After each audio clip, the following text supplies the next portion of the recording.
Hollywood loves a comeback, but it hates a scandal.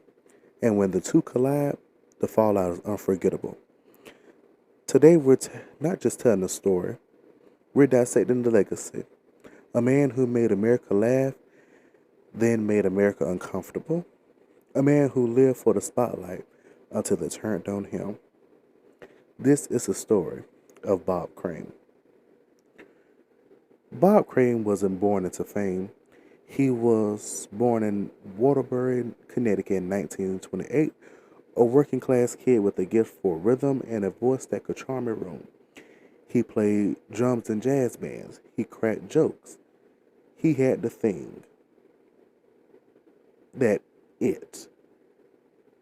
And by the 1950s, he was dominating Los Angeles radio.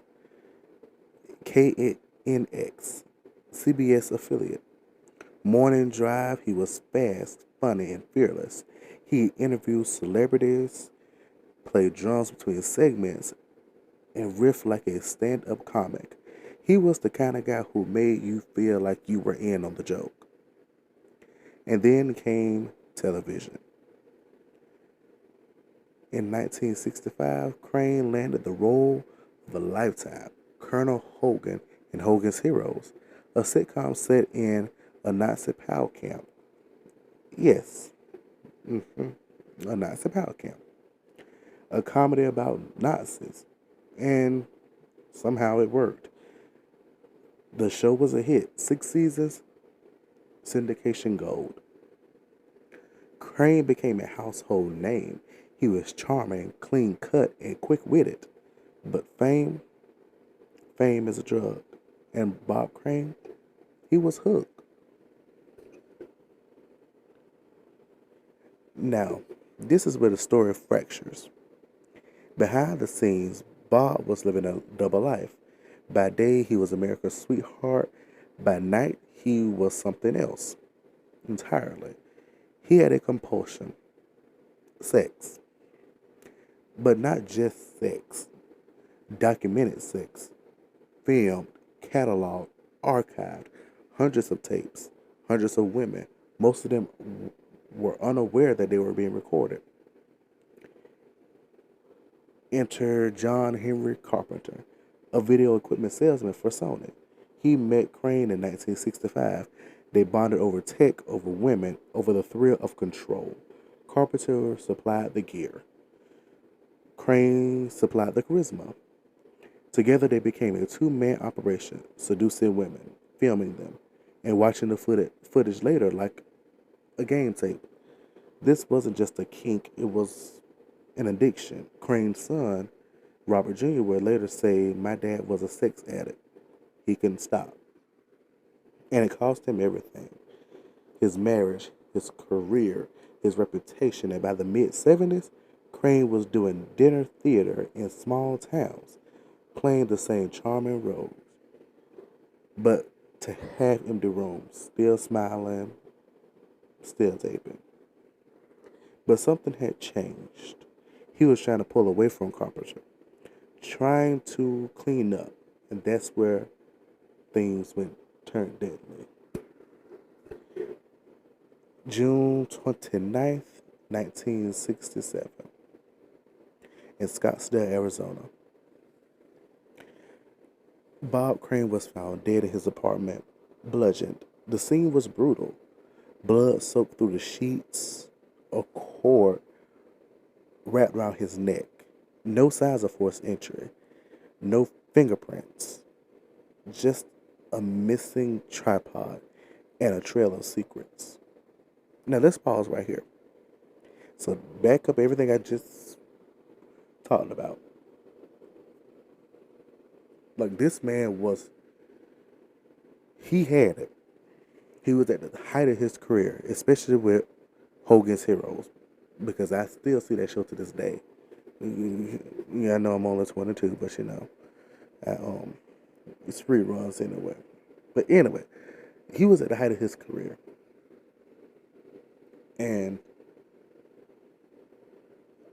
like I said in my notes, the show was syndication gold. Like it was replayed to this day, like you cannot go a night without seeing an episode of Hogan's Heroes. Like you can't. Excuse me. But I do think that there was something going on, and there was another part. Like I said, I know there was something else going on behind the scenes, and I do think he was trying to get out. I do think he was, but fame and everything is, like I said, it's a drug, and some people aren't lucky to get out of that.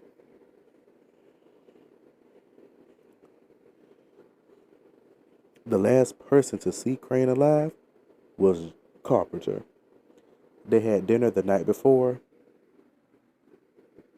watched tapes, argued. Witnesses said Crane was trying to cut ties. Carpenter didn't take it well. Police found blood in Carpenter's rental car, but this is the 1970s. There was no DNA testing, no way to prove whose blood it was. The case was stalled. And then, mind you, here's the thing. Crane's apartment was filled with tapes, hundreds of them, but no footage from that night, no camera, no tripod, just silence. So I'm thinking, was it a jealous rage, a lover's revenge, or something darker? To be honest, I do think Carpenter did it, not Crane. Crane was, ooh, I think Carpenter did it. Or, like I said, it could have been a lover's revenge or something. It's either Carpenter and somebody else that didn't know that was being filmed. It took matters in their own hands because they felt like, okay, this is not going to stop until somebody does something. So they probably took matters in their own hands and unalived him. But like I said, I still think it's Carpenter because there were no signs of forced entry. And then Carpenter had the means and the motive to do it. One, Crane was trying to get out. Two, they just had argued the night before. Three, Crane was pulling away from Carpenter to get out of that business, get out of doing all of that. Carpenter didn't want that. So I'm thinking Carpenter did it. That's what I'm thinking. But y'all let me know though what y'all think because I think Carpenter did it.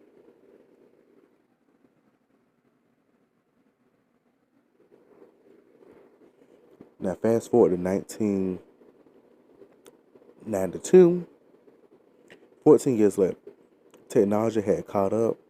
DNA testing was now a thing. The blood in Carpenter's car, inconclusive. But the prosecutors thought they had enough. Carpenter was charged with murder. The trial was a media circus. And Crane's private life was on full display.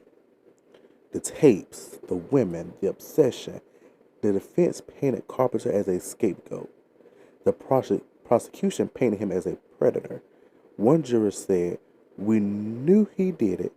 We just can't prove it." In 1994, Carpenter was acquitted. He died 4 years later. Still denying everything. And Bob Crane, he was buried in Westwood Memorial. No fanfare, no Hollywood send-off. Just a quiet grave. Forgotten star. But like I said, I still think he did it. I still think he did it. I do. Like one juror said they knew he did. They just can't prove it. But the defense painted him as a scapegoat when he was the one who supplied Crane with a bunch of the tech. Really, he was a scapegoat. We going with that now? Okay. The prosecution painted him as a predator. Okay. Bob Crane's story is not just about murder. It's about the cost of fame, the dangers of unchecked desire, and the silence that follows when the camera stops rolling. He was a man consumed by his own image, addicted to attention, addicted to control, and in the end, undone by the very thing that made him famous. Hollywood never reckoned with his death. The industry that once adored him now whispers his name with shame. But we remember because behind every scandal is a truth worth telling, and behind every victim is a legacy worth reclaiming. What if Crane had lived? What if he had gotten help? What if he had walked away from Carpenter sooner? We'll never know, but we can ask, and we can keep asking.